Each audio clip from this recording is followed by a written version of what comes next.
Ej, Gili, a se s tem malo zmotil, pa misliš, da si Lexus?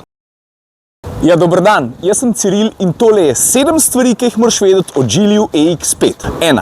Dolg je 4,6 metra, da vemo približno kam spada. Njegov elektromotor je najlažji v segmentu, šloh 80 kg, njegova zmogljivost 160 kW, pogon zadaj, poraba pa med 15 pa 16. To je kar v redu. 2. Že v osnovi je hudo dobro opremljen in košta tamene 43 jurjev, minus subvencija pa smo hitro na 36. 3. A če mi kaj ni všeč? Ja, 3 stvari. Za začetek, a veš, ko mora vsak električen avto proizvajati nek zvok do 30 na uro, zato da se ga sliši. Pri EX5 to ni zvok, ampak muska. In ta muska se ne sliši samo zunaj, ta muska se sliši tudi tukaj znotraj. In jaz imam vsak trenutek občutek, da me zasleduje ice cream truck.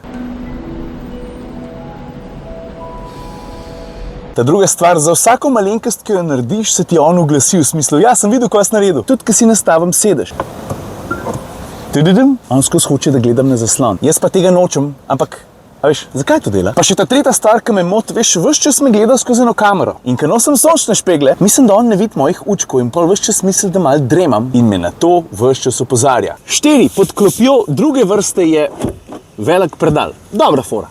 5. Sopotnikov sedež je tak malo direktorski, ful udoben pa, daj pogled to. Ej, Gili, a se s tem malo zmotil, pa misliš, da si Lexus? Drugače so pa vsi zici zelo mehki pa zelo udobni. 6. Gili obljublja 3500 polnjen brez nekega resnega padca zmogljivosti. Prvič, to je orenk obljuba in drugič, 3500 polnjen pomeni okrog 1 milijon kilometrov.